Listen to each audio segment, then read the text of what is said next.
racionalización no se ha producido porque todo el mundo se ha puesto en contacto, se producen choques. La globalización es choque es el descubrimiento del otro.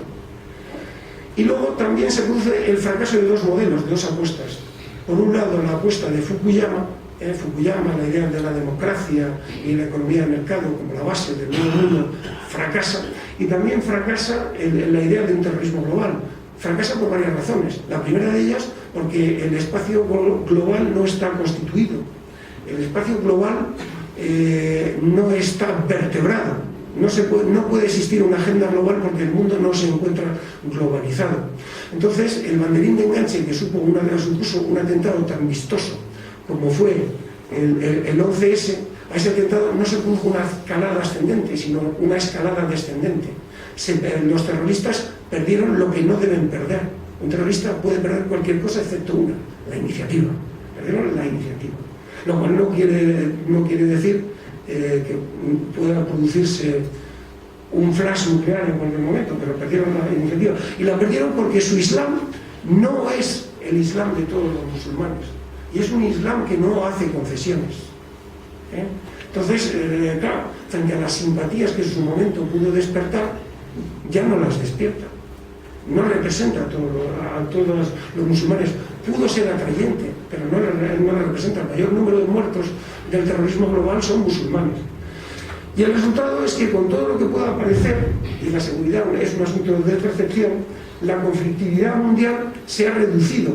El 11S no es un hecho decisivo. El hecho decisivo de los últimos 50 años, aunque se nos olvide, porque ya las fotos empiezan a estar viejas, es la caída del muro de Berlín.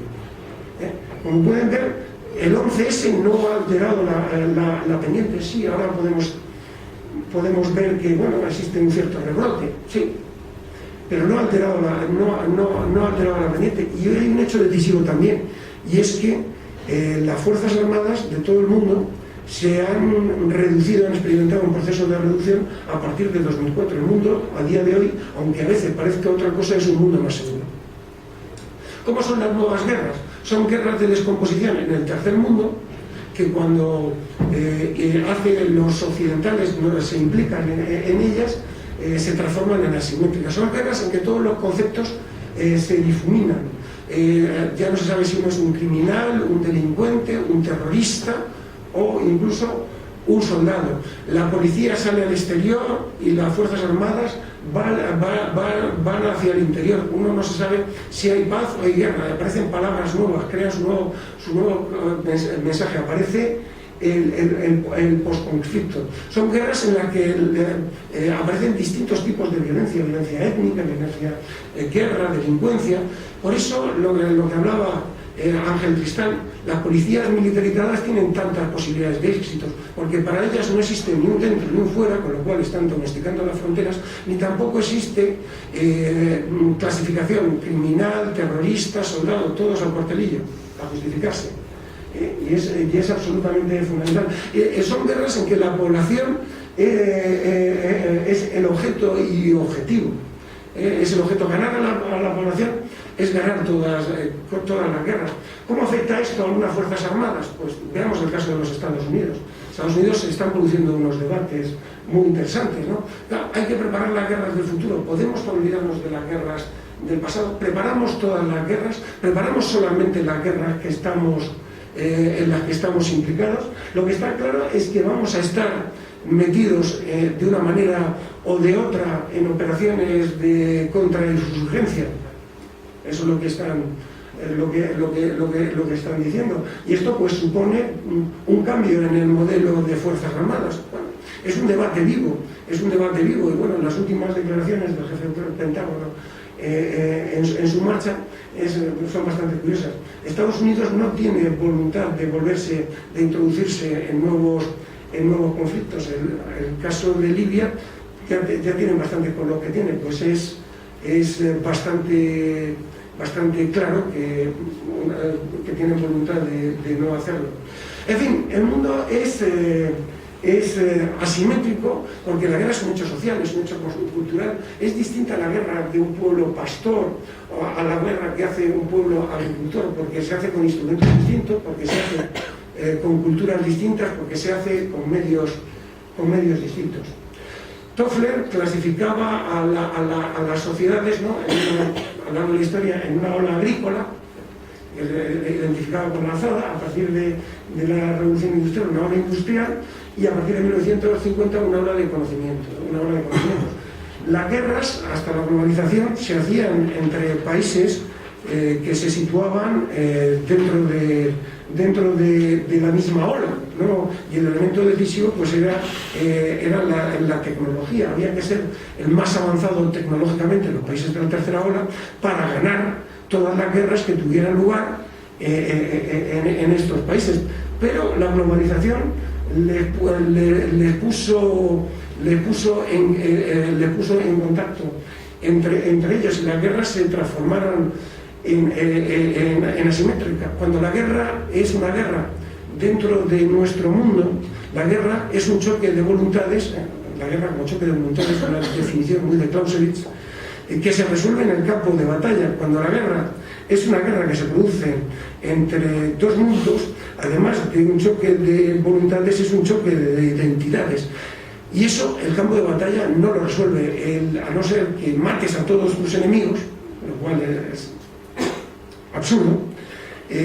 Pues el campo de batalla no resuelve el problema, simplemente lo desplaza hacia adelante, porque el problema no es un problema militar, porque el campo de batalla no puede destruir la voluntad de seguir luchando del adversario. La guerra, lo decía Clausewitz, es una actividad del espíritu, pero ni tampoco puede reconstruir su futuro ni su identidad.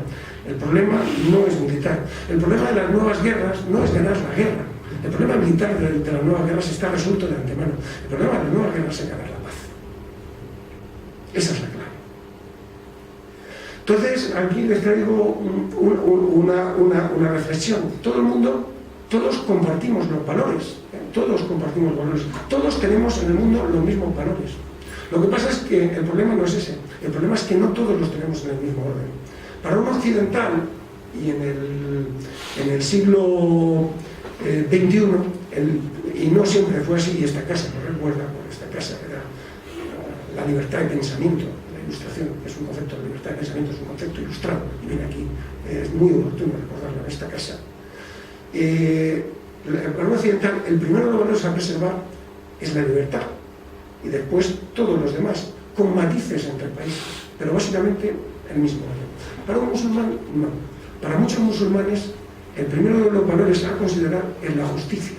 Y después el resto de los valores siguen en orden distintas. Para un occidental, el eje de referencia es el individuo. Para un musulmán, no. Para muchos musulmanes, es la comunidad. Además, el occidental es racional cortesiano, y esto no es compartido por todas las culturas. Además, no existe un solo Islam, sino muchos Islam. Voy a explicar. Yo soy católico, ¿no? Porque acepto la doctrina de la Iglesia Católica. Y en última instancia, su santidad el Papa puede definir quién es católico. Pero su santidad el Papa no puede decir con autoridad quién no es cristiano. Puede decir quién no es católico, pero no quién no es cristiano. En el mundo islámico no existe, es un mundo extraordinariamente desvertebrado, no existe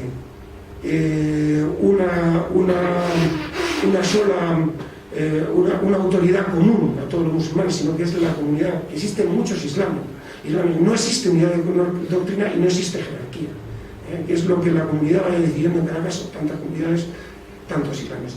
Aquí, a cuento de que les hago esta reflexión, hay una sociedad, y esto válgame esta reflexión para las primaveras árabes, hay una sociedad que está gobernada, o que se rige por su propio patrón cultural, por su propio sistema de valores, que tiene instalado un Estado que está calcado del occidental, construido desde el sistema de valores occidentales. Y entonces no existe un ajuste, no existe un ajuste entre sociedad y Estado, y este ajuste produce estos roces, produce estas fricciones, cuyas consecuencias pues son las consecuencias indeseadas de la guerra. y de los problemas. El tema de la guerra asimétrica pues está presente en toda la historia de la humanidad. El término guerrilla es un término español, y la guerrilla es la quinta esencia de la guerra asimétrica. Bueno, luego tenemos las guerras coloniales y también tenemos un movimiento que es muy interesante, que se llama la IMSA. La IMSA es una cosa que inventó Gandhi, que era partidario de la no violencia, y se basa en la idea, la famosa marcha de la sal, se basa en la idea en que no hay ningún Estado que pueda sobrevivir al colapso de su sistema jurídico. Y entonces, en vez de vehicular el conflicto por el plano de lo militar, lo vehiculó por el plano legal e hizo inoperante, amenazó al Imperio Británico con ser inoperante, a lo cual le dijo: esto va a ser el caos. Le contestó Gandhi: sí, pero será nuestro caos. Entonces, claro, no, ningún Estado puede, y es una forma de guerra asimétrica, de conducción de guerra asimétrica. Claro, la guerra asimétrica es un tipo de guerra que no nos gusta a nosotros, los militares, porque fíjese lo que decía Jomini.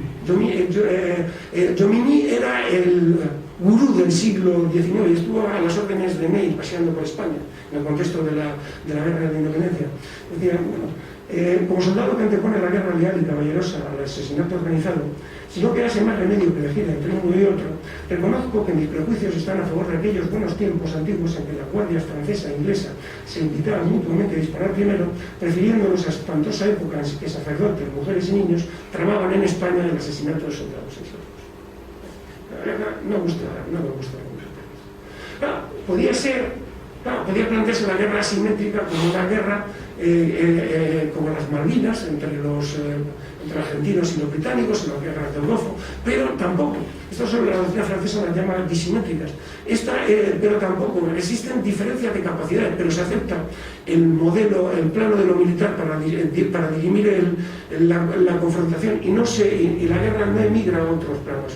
El elemento decisivo para que una guerra sea simétrica no es solo la diferencia de capacidades, sino diferentes modelos de enfrentamiento. El débil, la parte más débil, que sabe que en el plano de lo militar va a ser derrotado, dice: pues yo me enfrento con los militares, yo busco la guerra en el plano económico, en el plano mediático, en cualquier otro plano donde yo pueda ser más fuerte durante un tiempo, en una circunstancia, y por ahí vehiculo el conflicto. Bueno, esto es, Aregitov muestra cómo el débil no es tonto, se puede ser débil, pero necesariamente no ser tonto.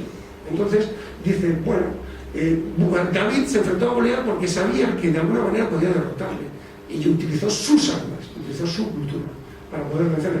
Y pasamos de que solamente en la primera mitad del siglo XIX, el 10% de las ocasiones, gana la parte más débil, al siglo XX, la segunda mitad del siglo XX, en que la cosa está 50-50. Claro, para las partes, la guerra pues tiene distintos objetivos. Uno, la parte fuerte se lo puede plantear como una guerra eficiente, en el que se compromete, pero hasta cierto punto, pero el otro, pensemos en el caso de Vietnam, se lo plantea como una guerra eficaz, en la que hay que ganar al otro cueste lo que cueste, porque como diría Churchill, solo en la supervivencia está la victoria. Y claro, ¿y cómo lo hace esto? Pues a través de un modelo de guerra prolongada que hace que el otro pierda la expectativa de ganar y abandonan porque no ve comprendida su propia seguridad. Como decía Raymond Aron, los guerrilleros ganan si no pierden y las fuerzas, los gubernamentales, pierden si no ganan. Diferentes modelos. También asumen diferentes reglas y límites. Pensemos en los partisanos en el contexto de la Segunda Guerra Mundial, que se enfrentaban al gobierno de Vichy, o los alemanes. Se enfrentaban al Estado legítimo porque ellos eran portadores de sus propias reglas. Y ellos juegan con nuestro Estado de Derecho mientras nosotros tratamos de afectarles a elles a través de la religión, diciéndole que la religión no justifica esto y todas estas cosas. Y también ellos asumen distintos riesgos. Pensamos en un terrorista en Palestina, ¿no? Asume su riesgo personal, el de su casa, que lo demuelen, el de su familia, su nombre, mientras el militar asume su riesgo personal. Y los medios pues son también distintos. ¿Por qué estas estrategias están de moda? Porque todo el mundo es vulnerable, porque el mundo se encuentra globalizado y porque esto llega a nuestros hogares y porque los planos de comunicación son un elemento absolutamente fundamental. Los medios de comunicación son un elemento fundamental en este tipo de conflictos. El plano mediático va a ser capital. Ya todo el mundo está cerrado, surgen nuevas posibilidades y peligros. Todos los problemas esenciales son problemas de la humanidad y una situación de la humanidad en su conjunto. Todo interesa a todos. Las olas de cualquier conflicto, como si fueran un tsunami, acaban llegando a todas partes. Claro, fíjense, si uno pone conflicto israelo-palestino, verá en Google Imágenes, verá un montón de niños tirándole un montón de piedras a un montón de tanques. Parece como si el conflicto fuera entre niños y tanques. Esta foto, como lo son en general todas, es un discurso completo, el discurso de la impotencia, un discurso de impugnación, primero ante las propias Fuerzas Armadas, segundo ante sus sociedades y tercero ante la humanidad en su conjunto, hecha a través de los medios. Los medios son multiplicadores de la imagen, porque el poder es potencia, porque el poder es ante todo imagen. El secreto del poder es que se ejerce poco. Cuando el poder se ejerce en exceso, se desgasta. Y la principal característica del poder es ser constructor de la verdad. Existe una profunda relación entre guerra y arte. El arte es creación, es selección de la realidad. Tú escoges la fotografía que presentas y la presentas al margen de su contexto. Y la fotografía no es cualquier cosa, la imagen no es cualquier cosa, es un discurso completo, de principio a fin. Es un discurso completo, una parte de la realidad presentada como la realidad en su conjunto y dirigida al plano de lo emocional, no al plano de lo racional, en absoluto. Y claro, ¿cómo se puede explicar un conflicto como el de Kosovo a una población desenganchada que cuenta con solamente unos minutos para poder pensar en Kosovo? Escogiendo la foto. Y si logras imponer la foto adecuada, lograrás explicar a tu manera lo que es el conflicto de foto. Porque la gente no quiere datos, quiere que le den el análisis hecho. Y el análisis se lo da poniendo la foto. Ya no tiene que pensar más. El niño frente al tanque. Y es que, pensemos, ¿cuántos ametralladoras más tenemos que montarle al tanque para que derrote a ese niño? Si es que el problema del enfrentamiento, en el momento en que se toma la foto, es que no es militar. A alguien se le ha ocurrido pensar hacia dónde está apuntando el tanque. Eso no es relevante. Al que ve esa foto, eso no es relevante. El fotógrafo es un selector de la realidad y por tanto un creador de la realidad. Porque el tanque podía estar mirando hacia otro sitio donde estaba apuntando con un bazooka. Claro. Pero eso no sale, porque no interesa, porque no pertenece al plano que se ha escogido para presentarlo. Es más, fíjense ustedes, estas fotos son recíprocas la una de la otra. El gris del tanque frente al de los soldados que fusilan. El niño es perfectamente conocido, igual que lo son todos los que murieron aquí. Se sabe dónde están enterrados, quiénes hicieron, dónde estaban y qué hicieron. Pero la diferencia entre esta foto y aquella es que esto fue escrito, fue pintado para dejar constancia de la historia, para inmortalizar la historia. Y aquello está hecho como un elemento más en el conflicto, como un elemento mediático. Y es que las narraciones es una narración. ¿Y qué es una narración? Es una forma de interpretar del mundo cuyos objetivos son racionales, pero sin embargo la narración es fundamentalmente emocional. Utiliza el pasado para explicar el futuro. Es la dimensión espiritual de la violencia. Selecciona los hechos. Lo interesante de las narraciones son los hechos que quedan fuera de ella, lo que no coge, lo que proyecta, aquello sobre lo que proyecta su sombra. Y eso lo sabe muy bien Maite. porque te apagan la luz sobre las víctimas hasta que las víctimas son capaces de salir. La narración dota de sentido y dirección a la violencia. Es lo que instala, lo que sirve para hilvanar los distintos atentados, las distintas acciones. El terrorismo es una narrativa sangrienta. Si se pierde la narración, la violencia pierde su sentido. La narración busca el control mental, porque en una cabeza solamente cabe una sola narración, y a través del bombardeo mediático se evita el pensamiento reflexivo y se presentan los acontecimientos como naturales. Se presentan las claves de la interpretación y se te hace ver las cosas que ellos quieren, las cosas que suceden como ellos quieren que sean víctimas. Y frente a la narración solamente cabe una acción, la pedagogía. Y no tanto tratar de destruir su narración como poner en valor la tuya. No tanto tratar, porque es emocional, como poner en valor la tuya. La clave es poner en valor tu narración, no destruir la suya. Por eso es muy interesante, por eso hay que poner en valor a las víctimas, porque forman parte de nosotros, no consentir que sean olvidadas. El terrorismo es una forma de guerra. El terrorismo es una estrategia alternativa. El terrorismo viene del célebre discurso del terror sin el que la virtud estaría en defensa, el discurso de Robespierre, la virtud sin la que el terror no tendría sentido.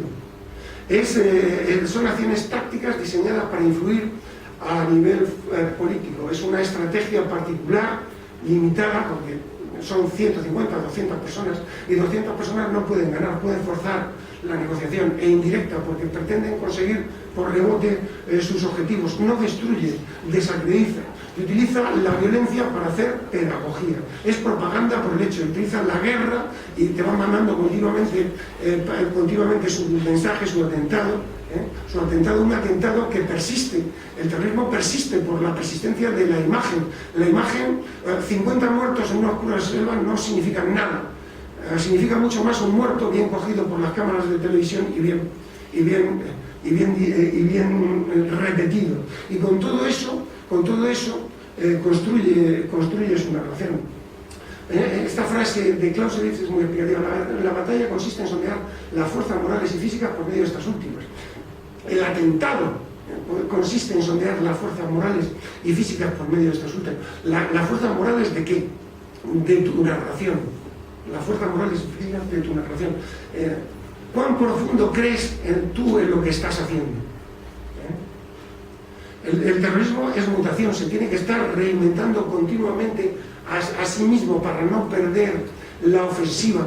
Es eficiente, utiliza el 11S costó $500.000 y un par de navajas.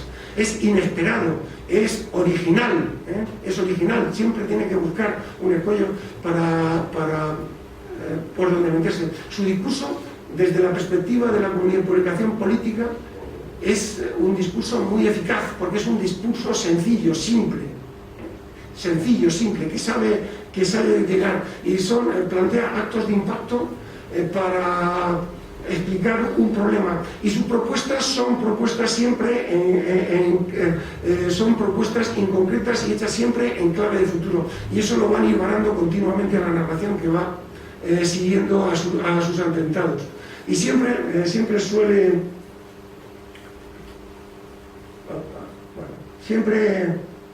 anterior,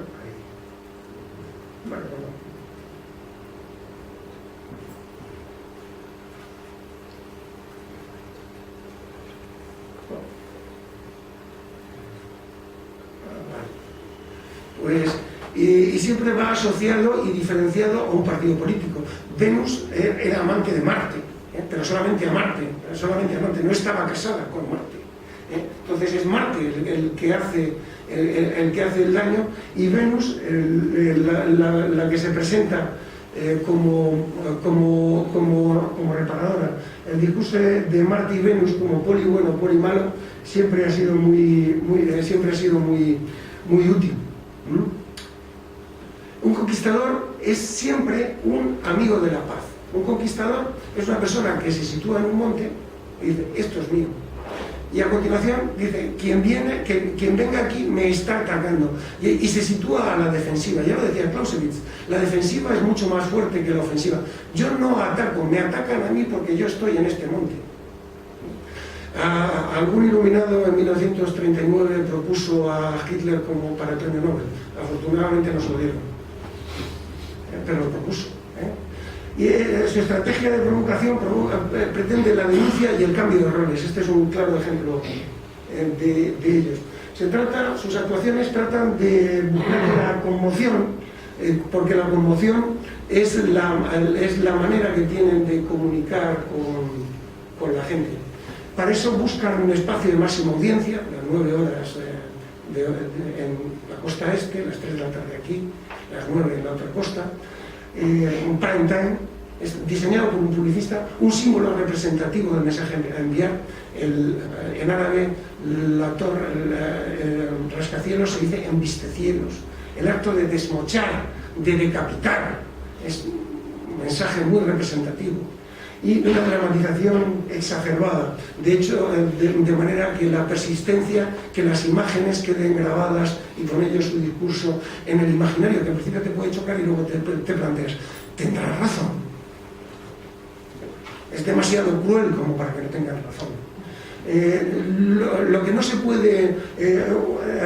no se puede hacer frente al terrorismo es ser reactivo. Tú tienes que fijar tus tiempos y tus debates y mantener firme la narrativa, porque no caben estrategias reactivas. La estrategia reactiva como estrategia no existe. Tendrá otro nombre, pero no es estrategia. Bueno, esto quiero dar un poco más de espacio al coloquio y quiero ir terminando. Esto voy a decirlo de corrido.